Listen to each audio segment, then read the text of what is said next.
हे बा, ज्या शुभ दिवसाची आपण सर्वजण आतुरतेने वाट पाहत होतो, ज्या शुभ दिवसाला कोणी विसरू शकत नाही, तो शुभ दिवस येऊन गेला आणि ती म्हणजे महाशिवरात्र.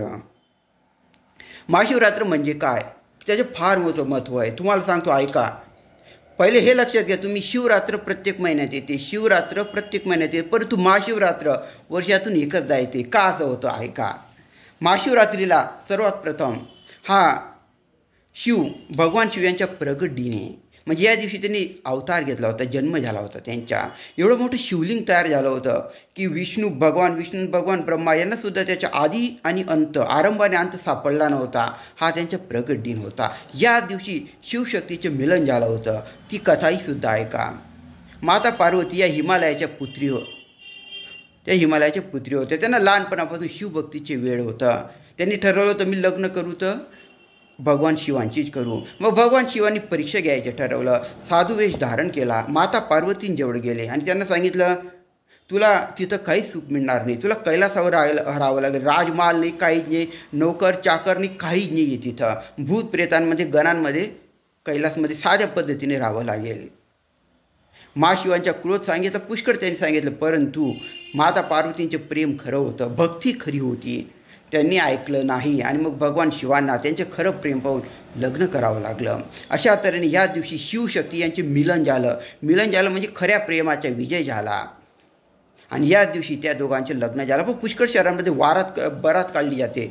जशी लग्नाची बरात राहते ना, तशी बरात काढली जाते, मिरवणूक काढली जाते. थोडक्यात आमच्या इथंसुद्धा मिरवणूक काढली जाते. तुम्ही व्हिडिओ टाकणार आहे, ते तुम्ही अवश्य पहा. या दिवशी अजून एक भयानक घटना घडली होती. या दिवशी भगवान शिवांनी पूर्ण पृथ्वी सृष्टीला वाचवलं होतं आणि या दिवशी त्यांना नीलकंठ ही उपाधी मिळाली होती. काय आहे ते नीलकंठ? तर देव आणि दानवांनी एकदा समुद्र मंथन केलं. त्याच्यातून गोमाता, कल्पवृक्ष, पारसपत्र असे चांगले चांगले वस्तू बाहेर येऊ लागल्या. पण त्याच्यातूनच विषाचा घडा बाहेर आला. आता ती विष कोण घेणार?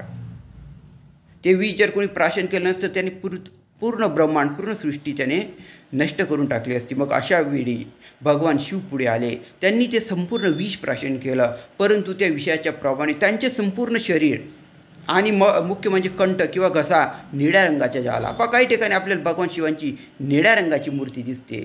त्याला या कारणाने म्हणून त्यांना नाव मिळालं नीलकंठ. नीळ म्हणजे निळा रंग, कंठ म्हणजे घसा. त्या विषयाच्या प्रभावाने त्यांचे सर्व शरीर आणि घसा त्यांच्या निळ्या रंगाचे झाला. आपण म्हणतो ना, विषयाच्या प्रमाणे शरीर काळं निळं पडून जातं, सापाच्या विषयाने काळं निळं पडून जातं, तसं यांचे निळं होऊन गेलं होतं शरीर भगवान शिवाचे. परंतु त्यांनी पूर्ण पृथ्वीला वाचवून घेतलं, म्हणून त्याला नीलकंठ म्हणतात. या दिवशी माता गंगा फार क्रोधाने धर्तीवर अवतरित व्हायला येत होत्या. त्यांच्या प्रवाह इतका वेगवान होता तर पूर्ण सृष्टीवर प्रलय येऊन गेला असता, महापूर येऊन गेला असता.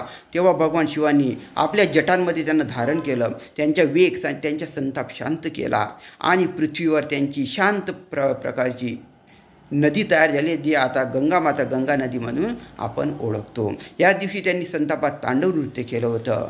त्यांनी चंद्रदेवांना आपल्या मस्तकावर धारण केलं होतं. ह्या दिवशी हे पण साल वेगवेगळे आहेत, वर्ष वेगवेगळे आहेत. या सर्व घटनांची वर्ष वेगळे आहेत, परंतु दिवस एकच आहे, तो म्हणजे महाशिवरात्रीच्याही लक्षात ठेवा. वर्ष वेगळे आणि दिवस एकच महाशिवरात्रीच्या. तर अशा पुष्कळ शुभ घटना महाशिवरात्रीच्या झाल्या होत्या. आता बघा, कुंभमेळा चालू आहे, महाकुंभमेळा प्रयागराजला. तर हे शेवटचं स्नान आहे 26 फेब्रुवारीला. महाशिवरात्रीला सर्वात पवित्र स्नान, अमृत स्नान म्हणतात त्याला, पवित्र स्नान आहे. तर ह्या दिवशी शेवटचे स्नान होणार आहे आणि महाकुंभाची सांगता होणार आहे. मग 144 वर्ष आपल्याला वाट पाहावी लागणार आहे. तोपर्यंत कोण राहील? तर 144 वर्षानंतर दुसरा महाकुंभ येणार आहे, पण या महाकुंभाची सांगता होणार आहे. तर सर्वांनी नियमांचे पालन करा.